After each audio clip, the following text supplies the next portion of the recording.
여호와께서 말씀하신 대로 사라를 돌보셨고 여호와께서 말씀하신 대로 사라에게 행하셨으므로 사라가 임신하고 하나님이 말씀하신 시기가 되어 노년의 아브라함에게 아들을 낳으니 아브라함이 그에게 태어난 아들 곧 사라가 자기에게 낳은 아들을 이름하여 이삭이라 하였고 그 아들 이삭이 난 지 8일 만에 그가 하나님이 명령하신 대로 할례를 행하였더라. 아브라함이 그의 아들 이삭이 그에게 태어날 때에 100세라. 사라가 이르되 하나님이 나를 웃게 하시니 듣는 자가 다 나와 함께 웃으리로다. 또 이르되 사라가 자식들을 젖먹이겠다고 누가 아브라함에게 말하였으리요. 많은 아브라함의 노경에 내가 아들을 낳았도다 하니라. 아멘. 자, 오늘은 이제 창세기 강의 36번째 시간 쓴 웃음에서 찐 웃음으로 라는 제목으로 하나님 말씀 함께 나누도록 하겠습니다. 자, 여러분 찐 웃음이 무슨 말인지 아세요? 찐 웃음? 예, 찐고구마 이런 거 아니고 진짜 웃음. 예, 찐고구마 생각하신 분은 저밖에 없군요. 아주 혐오스러운 눈으로 쳐다보기도 하는데 자, 쓴 웃음에서 진짜 웃음을 우리에게 허락하신 하나님 어떠한 일이 이 말씀 가운데 있었는가 이제 함께 나누도록 하겠습니다. 자, 우리가 이제 창세기 12장에서 아브라함이 등장한 이후로 창세기에서는 모든 이야기가 아브라함을 중심으로 계속해서 진행되어지게 돼요.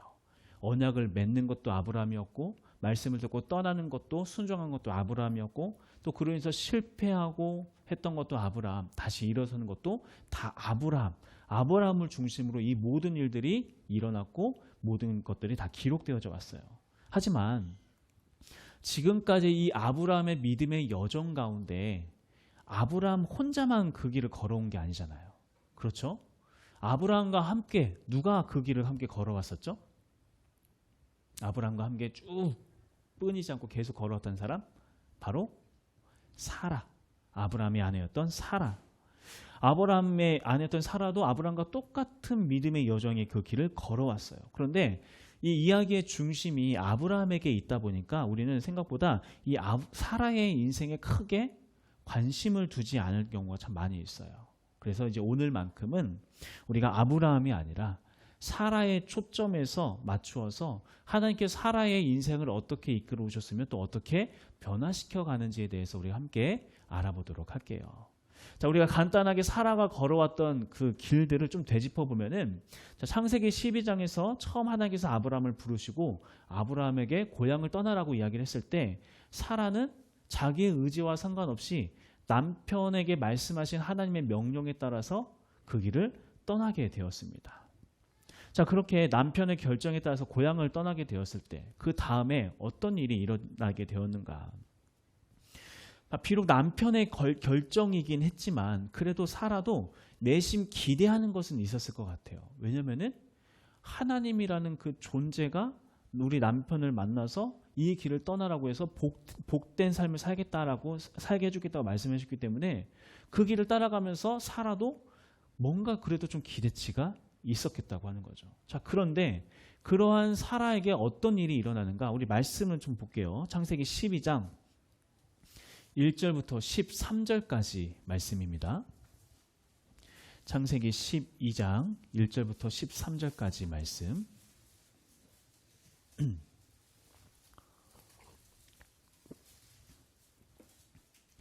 창세기 12장 11절에서 13절. 다 찾으셨나요? 네, 같이 한번 읽어보겠습니다. 시작. 그가 애굽에 가까이 이르렀을 때 그의 아내 사라에게 말하되 내가 알기에 그대는 아리따운 여인이라. 애굽 사람이 그대를 볼 때에 이르기를 이는 그의 아내라 하여 나는 죽이고 그대는 살리리니 원하건대 그대는 나의 누이라 하라. 그러면 내가 그대로 말미암아 안전하고 내 목숨이 그대로 말미암아 보존되리라 하니라. 자, 그렇게 남편을 따라서 도착했던 가나안 땅에서 사라가 제일 먼저 경험했던 것은 뭐냐면은 기근이었어요. 기근. 그래서 그 기근을 피하기 위해서 자기 남편 아브라함과 함께 애굽으로 같이 딱 내려갔는데, 그런데 더 기가 막힌 것은 갑자기 자기가 그렇게 믿고 따라왔던 남편이 이상한 말을 하는 거예요. 무슨 말을 하고 있어요? 남편이 와가지고 걔 고심하면서 막 이야기하는 거야. 아무리 생각해도 와이프 당신이 이쁘긴 하잖아. 그런데 내려가면은 당신 분명히 마음에 들어하는 사람들이 분명히 있을 거란 말이야. 그러면은 우리는 이방인이고 힘이 없는데 저들이 당신을 마음에 들어하면은 나를 죽이고 당신을 차지하려고 할 텐데 그럼 어떻게 하면 좋을까? 우리 이렇게 하자. 하면서 어떻게 해요? 내 아내라고 하지 말고 동생이라고 하고 혹시 누가 불러서 오라고 하면은 따라가. 이렇게 이야기를 한 거예요. 어때요? 우리 그 와이프님들 괜찮은 남편인가요? 뭐 이런 아주 그냥 멋진 남편 때문에 험한 꼴을 당하게 될 뻔했다는 거예요. 사라가 기가 막히잖아요. 믿고 따라왔는데 그냥 아무런 저항도 없이 그냥 나를 내어주는 다른 사람한테 내어주는 그런 남편. 자, 이뿐만 아니라 그 다음에 13장을 보면 어떤 이야기가 나오면은 소돔으로 갔던 롯이 그곳의 연합군들에게 포로로 잡혀갔다는 이야기를 듣게 되었어요. 그때 이제 아브라함이 어떻게 했냐면은 자기의 집에서 길렀던 318명의 그 용사들을 데리고 전쟁에 출정하게 되었다고 하는 거예요. 자, 그런데 아브라함에게는 조카를 지키기 위한 어떤 믿음의 싸움이 될 수 있겠지만 그런 남편을 전쟁터에 보내는 사라의 마음은 어땠을까요? 그것도 정말 뭔가 잘 갖추어진 군대 안에서 포함돼서 가는 게 아니라 그냥 오합지졸로 집에서 길렀던 그 소수의 인원을 데리고 대군을 맞이하여 싸우러 나가는 그 남편을 보내야 하는 그런 사라의 심정, 어떤 심정이었을까? 그냥 뭐 불안하고 초조하다 이 정도로 표현할 수 없는 정말로 마음이 완전히 타들어가는 그런 심정이었을 거예요. 또 무엇보다 사라에게 있어서 아주 치명적인 아킬레스건이 하나 있었죠. 그게 뭘까요? 자녀를 낳지 못하는 거. 당시에 아이를 낳지 못한다고 하는 것은 여인에게 있어서 말할 수 없는 어떤 수치와 또 상처되는 그런 일이었어요. 자, 그래서 사라는 그래도 어떻게든 이 아브라함의 이 가문을 좀 이어보겠다라는 그런 마음으로 나는 출산하지 못하니까 그러면은 내 몸종이었던 하갈을 통해서라도 우리가 가문을 이어가자. 그렇게 해서 하갈에게 남편이 들어가게 합니다. 자, 이것도 한번 생각해 봅시다. 자기 남편 아브라함이 하갈에게 들어가는 그날 사라는 어떤 심정이었을까요? 정말 혼자 아무도 모르게 정말 소리내지 못하면서 정말 통곡하면서 그렇게 그날 밤을 보내지 않았을까요? 자, 그렇게 해서 이제 하갈이 임신을 했어요. 자, 그런데 자기가 임신한 걸 알게 된 하갈이 어떻게 했냐면은 주인이었던 사라를 무시하는 거예요. 멸시했다고 하고 있어요. 사라의 입장에서 이게 얼마나 괘씸하고 또 마음이 무너지는 그런 일이에요. 안 그래도 지금 사라에게 있어서 아이를 못 낳는 것은 굉장히 치명적인 그런 핸디캡인데 그걸 가지고 더군다나 자기 몸종이었던 그 여인이 하갈이 자기를 멸시를 하기 시작하니 그 사라의 마음이 어땠을까? 아마 시간이 가면 갈수록 이 사라의 마음은 점점 더 정말 너덜너덜 마음이 완전히 다 그렇게 해지고 무너져 내렸을 거라고 하는 거죠. 자, 분명 사라도 아브라함과 같이 믿음의 길을 걸어왔어요. 그 믿음의 길 가운데 순종하는 모습도 있었고 불신앙하는 모습도 있었고 그래서 실패할 때도 있었지만 다시 회복하고 또 다른 도전을 하고 믿음의 도약을 하는 그런 모습. 이런 과정을 통과하면서 오히려 아브라함은 그렇게 점점 믿음이 자라고 하나님과 더 깊은 관계를 맺고 점점 더 성장하고 발전하는 모습이 있었는데 똑같은 길을 걸어왔던 사라는 오히려 그 길을 걸으면 걸을수록 지금 어떻게 되고 있어요? 더 비참해지고 더 불행해지고 더 깊은 상처만 남게 된다고 하는 거예요. 믿음의 길을 걸으면 걸을수록 사라가 가졌던 이 상실감이 얼마나 컸는지 나중에 대해서는 어떻게까지 됐는가 하면은 우리 말씀 한번 볼게요. 창세기 18장 10절에서 12절까지 말씀입니다. 창세기 18장 10절에서 12절 말씀. 우리 같이 한번 읽어볼까요? 자, 시작.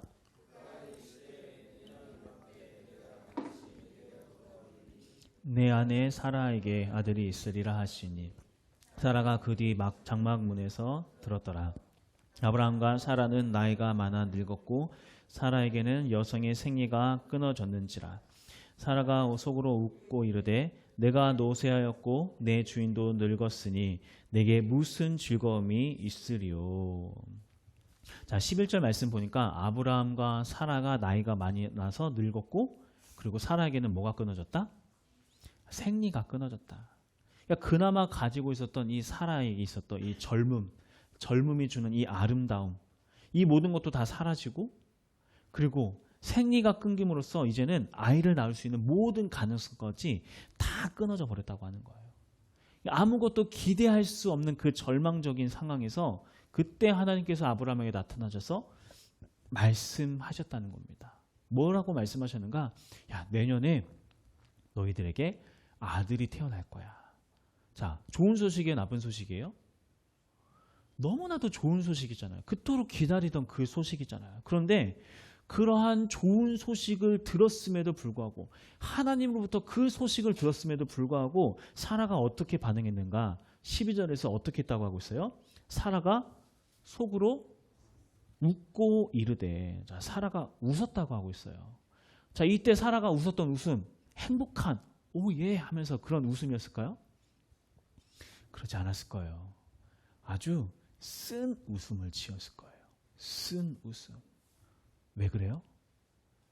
지금 사라의 마음의 상태가 하나님의 말씀을 받아들일 수 없을 만큼 절망적인 그 상황에 완전히 밑바닥까지 떨어져 있었기 때문에 더 이상 하나님을 신뢰할 수 없겠다고 하는 거예요. 그렇게 말씀하셔도 지금까지 내가 살아왔던 내 인생을 돌아보니까 하나님 더 이상 믿지 못하겠다는 거예요. 그런 상황 속에 나오는 이 쓴 웃음. 자, 분명 사라는 아브라함과 똑같은 길을 걸어왔잖아요.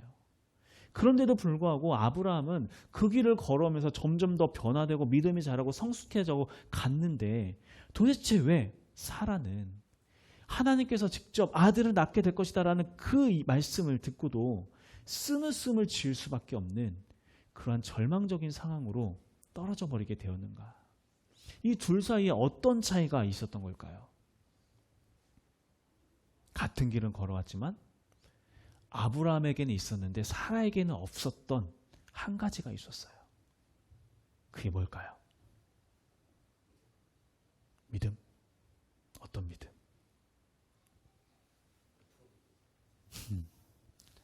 자, 지금까지 사라는 하나님과 단 한 번도 1대1로 대면한 적이 없었어요. 늘 남편에게 말씀하시는 하나님, 남편과 언약을 맺으시는 하나님, 남편을 이끌어 가시는 하나님, 그러니까 남편을 통해서 경험되어지는 하나님은 있었지만 자기에게 직접 말씀하시는 그런 하나님을 경험하지 못했었다고 하는 거예요. 바로 이 차이로 인하여서 아브라함과 사라가 똑같은 길을 걸어왔음에도 불구하고 사라는 그 마지막에 그 믿음의 그 여정의 마지막에 쓴웃음을 지을 수밖에 없었다고 하는 겁니다. 그러니까 믿음의 길을 걸으면 걸을수록 더 절망스러운 걸음이 되었다고 하는 거예요. 자, 그런데 그러한 사라의 쓴 웃음이 찐 웃음으로, 진짜 웃음으로 바뀌는 사건이 이제 오늘 말씀 가운데 이제 일어나요. 자, 오늘 본문 말씀. 자, 말씀 한번 이제 읽어볼게요. 1절 말씀 같이 읽어보겠습니다. 자, 시작. 말씀하신 대로 사라를 돌보셨고 여호와께서 말씀하신 대로 사라에게 행하셨으므로. 자, 앞서 창세기 19장에서 하나님께서 아브라함에게 나타나 말씀하셨던 대로 하나님께서 사라를 돌보셨고 그로 인해서 사라가 임신하게 되었다라고 이야기하고 있습니다. 자, 그런데 여기서의 돌보셨고라고 하는 이 단어가 히브리어로 파카드라는 단어가 사용됐어요. 근데 이 파카드라고 하는 단어의 또 다른 뜻이 뭔가 하면은 방문하다라는 뜻을 가지고 있어요. 방문하다. 자, 이 의미를 살려서 이야기를 해보면은 하나님의 말씀이 사라를 방문했다고 하고 있는 거예요. 말씀이 사라를 찾아왔다고 이야기하는 거예요. 아브라함을 통하여 말씀이 찾아온 게 아니라 하나님의 말씀이 사라를 방문했다. 즉 지금 사라의 신앙의 가운데 새로운 변화가 일어나고 있다는 것을 이야기하고 있는 겁니다. 이제 사라는 남편을 통해 말씀하시는 하나님이 아니라 자기에게 직접 말씀하시고 말씀하신 대로 역사하시는 그 하나님을 경험하게 되었다고 하는 거예요. 이때 사라가 경험했던 하나님이 어떤 하나님이었는가? 자, 2절 말씀 같이 시작. 사라가 임신하고 하나님의 말씀하신 시기가 되어 노년의 아브라함에게 아들을 낳으니. 자, 사라가 경험했던 하나님이 어떤 하나님인가? 불가능한 했던 일을 가능하게 만드시는 하나님. 더 이상 아무런 생명을 잉태할 수 없었던 이 메말라버린 태에서조차 새로운 생명을 창조해내실 수 있는 그런 창조주 되시는 하나님. 그런 하나님을 사라가 딱 경험하고 나니까 사라의 믿음의 고백이 완전히 달라졌어요. 자, 6절 말씀 6절 읽어봅시다. 시작. 사라가 이르되 하나님이 나를 웃게 하시니 듣는 자가 다 나와 함께 웃으리로다. 자, 지금 사라에게 어떤 변화가 일어났죠? 그전에 사라의 인생은 쓴웃음밖에 지을 수 없는 그런 인생이었어요. 쓴웃음. 그런데 하나님께서 직접 찾아가셔서 사라를 만나주시고 거기에 말씀하시기 시작하니까 그 삶 가운데 역사하시기 시작하니까 이제는 사라의 웃음이 쓴웃음에서 어떤 웃음으로? 찐 웃음으로, 진짜 웃음으로 변화되었다는 거예요. 이제는 언약의 성취의 주인공이 아브라함뿐만 아니라 사라에게도 동일하게 이루어졌다고 하는 겁니다. 그리고 또 한 가지, 자, 그렇게 하나님께서 주신 찐 웃음, 이 웃음은 사라 본인 개인에게만 머물지 않았어요. 우리 6절 말씀을 다시 한번 봅시다. 6절. 사라가 이르되 하나님이 나를 웃게 하시니 듣는 자가 다 나와 함께 웃으리로다. 듣는 자가 다 나와 함께 웃으리로다. 이전에 사라는 주변 사람을 굉장히 좀 힘들게 했던 그런 사람이었어요. 사라 본인이 가지고 있는 이 콤플렉스, 그리고 아이를 낳지 못한다는 것에 대한 이 자격지심. 여러분들 생각해 보세요. 여러분들 막 주변에 이렇게 어떤 막 자격지심에 막 이렇게 찌들려 있는 사람들 대하면 어때요? 막 마음이 평안해지고 막 안식이 찾아오죠? 말 한마디 하기도 되게 막 조심스럽고 가까이 하면 뭔가 정말 찔릴까봐 막 걱정되고 그래서 멀리하게 되잖아요. 사라가 바로 그런 사람이었다고 하는 거예요. 가까이 하면은 그러니까 주변에 있는 사람들 계속해서 피곤하게 만드는 사람. 오죽했으면 사라가 성격이 좋은 사람이 아니었다니까요. 그러니까 오죽했으면 자기를 멸시했다고 해서 그래 멸시하면 나쁜 일이죠. 어떻게 그럴 수 있어요. 그런데 그렇다고 해서 아이를 임신한 하갈을 어떻게 했어요? 구박하면서 막 핍박하면서 그래서 하갈이 차라리 광야로 도망가는 게 낫겠다 싶어가지고 광야로 도망갈 정도 정말 아주 제대로 괴롭혔나 봐요. 그 정도로 사라의 마음이 강팍했다고 하는 거예요. 그런데 그랬던 사라에게 하나님의 말씀이 찾아오고 하나님의 말씀이 그 인생 가운데 성취되기 시작하니까 이제는 어떤 사람이 되냐면은 다른 사람에게 웃음을 전달해 줄 수 있는 그런 복된 삶이 사라의 인생 가운데 사라지기 시작했다는 겁니다. 그리고 바로 이러한 사라의 변화가 하나님께서 우리에게 이루시고자 하는 삶의 변화, 바로 우리에게 선물하시고자 하는 그러한 삶이라고 하는 거예요. 우리로 인하여서 다 나와 함께 웃으리로다. 다 나와 함께 웃으리로다. 아마 우리 중에도 어떤 분들은 사라와 같이 다른 누군가의 신앙의 그 여정을 따라서 여기까지 이게 따라오게 되신 분들도 분명히 있을 거예요. 아마 그런 와중에서 하나님과의 그 만남이 이루어졌다고 하면은 이제는 그 가운데 하나님께서 주시는 기쁨을 누릴 수도 있겠지만 또 어떤 경우에는 우리 또 가족들 가운데 누군가를 나의 믿음으로 억지로라도 좀 끌고 오고자 노력하고 있고 노력하셨던 분들도 분명히 이 가운데 있을 거라는 생각이 들어요. 자, 여러분, 그래서 어떻게 됐나요? 잘 되셨나요? 성공하신 분들 분명히 있을 거예요. 하지만 많은 경우에 참 그게 쉽지 않다라고 하는 거예요. 내 믿음 가지고 억지로 누군가를 끌고 온다라고 하는 거. 그러한 믿음의 노력에는 반드시 한계가 찾아온다고 하는 거죠. 더군다나 우리가 잘 아는 것처럼 우리의 신앙의 여정이 늘 좋은 일만 생기는 게 아니잖아요. 그 가운데 고난과 역경도 있고 상처와 아픔 받을 일도, 아픔이 생기는 그런 일들도 늘상 믿음의 여정 가운데 있다는 거예요. 하지만 그럼에도 불구하고 만일 하나님 안에서 하나님과의 그 친밀함 속에서, 하나님과의 친밀한 관계 속에서 그 모든 고난과 역경을 함께 가지고 그 길을 걷게 된다고 하면 잠시는 흔들릴 수 있고 잠시는 넘어질 수 있겠지만 오히려 그러한 고난과 역경은 우리를 더욱더 연단시키고 단련해주면서 아브라함처럼 우리가 더 큰 믿음의 사람으로 우리를 변화시키고 이끌어 간다고 하는 거예요. 하지만 마치 사라와 같이 자기의 믿음이 아니라 다른 누군가의 믿음을 따라서 누군가를 통해서 전해들은 하나님만 알고 누군가의 입에서 나온 하나님이 내 삶에 이렇게 역사하셨어. 그렇게 누군가의 입을 통해서 듣게 된 하나님만 경험하여 왔던 그런 사람에게는 그 삶 가운데 고난과 역경이 찾아오게 되면 어떻게 되는가? 쓰는 숨밖에 나올 수가 없게 된다고 하는 거예요. 오히려 신앙생활을 열심히 하면 할수록 더욱더 비참해지고 절망적이고 마음이 무너져 내릴 수밖에 없다라고 하는 거죠. 그러기 때문에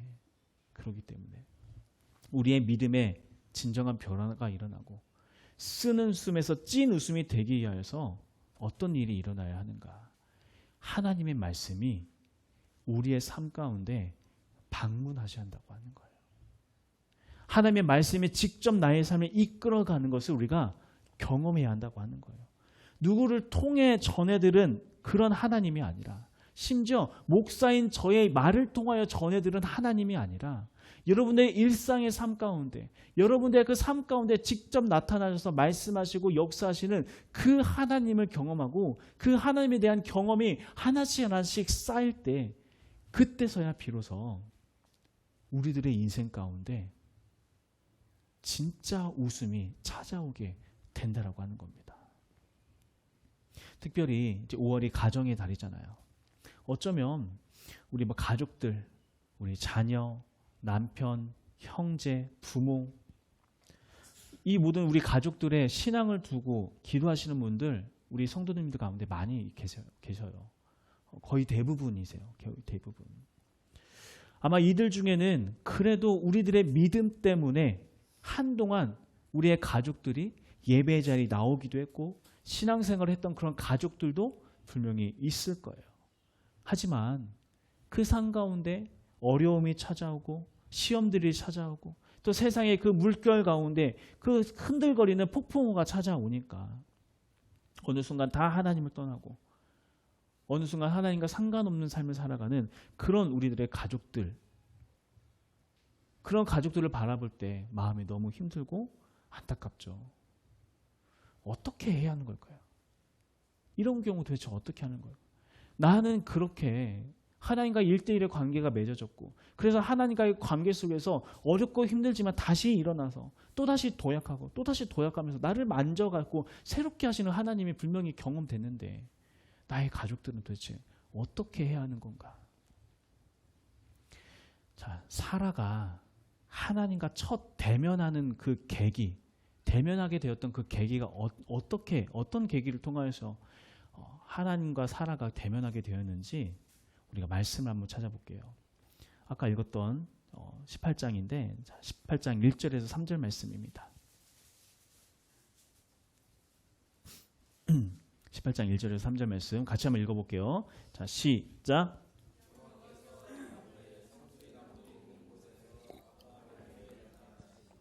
날이 뜨거울 때에 그가 장막문에 앉아 있다가 눈을 들어본즉 사람 셋이 맞은편에 서 있는지라.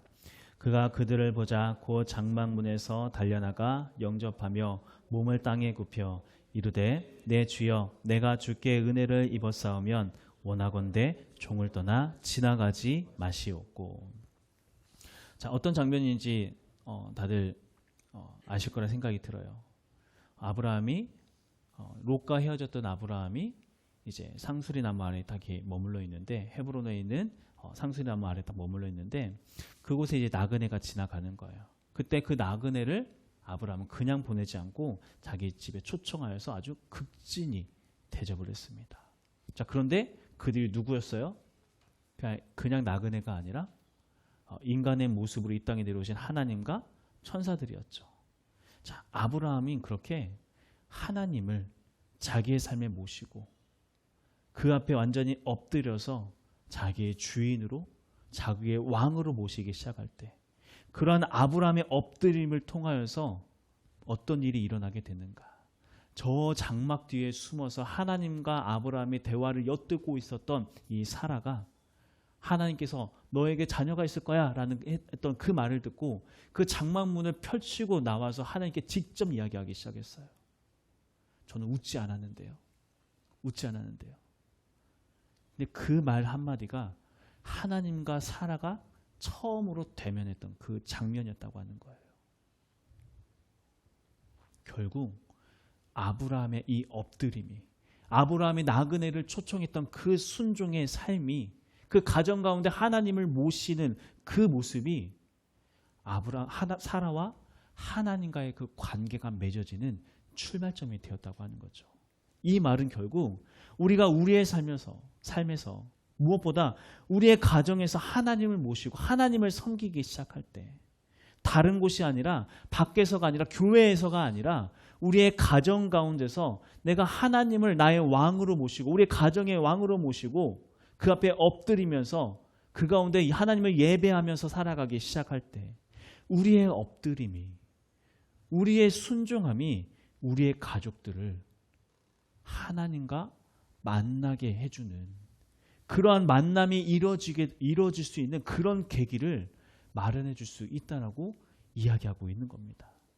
그리고 그렇게 하나님과의 만남을 통하여서 쓴 웃음에서 진짜 웃음으로 변화된 이 사라를 통해서 수많은 사람들이, 주변의 수많은 사람들이 함께 웃게 되었던 것처럼, 우리의 엎드림을 통하여서, 부모님의 엎드림을 통하여서, 자녀들의 엎드림을 통하여서, 형제 자매의 엎드림을 통하여서 나의 다른 가족들이 하나님을 만나게 되었을 때, 이제는 그 가족들로 인하여서 또 다른 누군가가 진짜 웃음을 지을 수 있는 그 자리로 나아가게 한다는 거. 하나님께서 우리의 가정을 그렇게 만들어가길 원하신다고 하는 거예요. 우리가 특별히 이 5월 한 달, 이 가정의 달을 지나가면서 우리가 이 일을 위해서 함께 그렇게 기도했으면 좋겠어요. 각각의 가정 가운데서 하나님, 내가 5월 한 달 동안 내가 하나님을 우리 가정의 왕으로 모시고 그 앞에 내가 순종하면서 하나님을 왕으로 모신다는 게 어떤 의미일까요? 나의 말하는 것도, 나의 행동하는 거 하나하나 하나님의 통치 안에서, 하나님의 인식하면서 하나님의 존전 앞에서 행하는 거예요. 밖에서는 우리가, 교회에서는 너무나 훌륭한 신앙인이 될 수 있어요. 하지만 가정에서는 쉽지 않아요. 왜냐하면 진짜 내가 나오니까. 아니, 진짜 내가 나오는 게 아니라 진짜 내 신앙이 나오는 곳이 가정이거든요. 가정에서도 하나님이 왕이시기 시작할 때, 우리의 가정에서도 하나님께서 다스리기 시작할 때, 그런 가정에서의 우리의 엎드림이 우리의 또 다른 가족들을 하나님 앞으로 나아가게 하는 그 길을 만들 수 있다고 하는 거. 우리가 이것을 위하여서 5월 한 달 동안 간절히 하나님 앞에 기도하고 결단하길 간절히 소망합니다. 아까 말씀드렸던 것처럼 이 조그마한 배너, 이거 하나라도, 이게 뭐 별거 아닐 수 있겠지만 이거 하나라도 가지고 가서 놓고 그 앞에서 순종하면서, 하나님, 제가 이 기도문을 읽을 때 단순히 나의 기도로 끝나는 것이 아니라 정말 하나님이 나의 가정에, 우리 가정에 왕되어 주시옵소서, 통치하여 주시옵소서, 그 앞에서 엎드리고 그 앞에서 무릎 꿇고 그렇게 하나님 앞에 온전히 나아가기 시작할 때 하나님께서 반드시 우리가 꿈꾸는 그 일들을 이루실 줄 믿습니다.